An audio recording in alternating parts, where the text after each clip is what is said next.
Salam dostlar, sizlerge orus tilindegi bir sırdı aytayınbı. Эгерде сөздүн этегинде б тамгасы келе турган болсо, анын тыбышы п болуп айтылат. Мисал үчүн б пга өзгөрөт. Мисал үчүн зуб деген сөз б менен жазылат, ал эми окулганда п болуп айтылат. Зуб. Мисал үчүн рап б болуп жазылат, ал эми айтылганда п болуп айтылат. Рап. Мисал үчүн куб дегенде B менен жазылат, ал эми P менен айтылат, куб.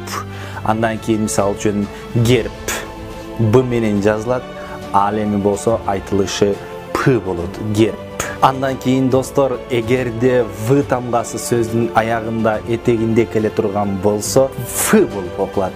F болуп окулат. Мисал үчүн позитив дегенде V жазылат, ал эми окулушу F болот. Сиз бирөө позитив деп айтса, F деп ойлооңуз, жазылышы V позитив деп айтылат, бирок негатив десек F угулат, бирок жазылышы V болот. Анткени V тамгасы сөзүнүн этегинде келсе, F болуп окулат деп айттык. Мисал үчүн готов дегенде V жазылат, ал эми угулушу же айтылышы F болот. Готов.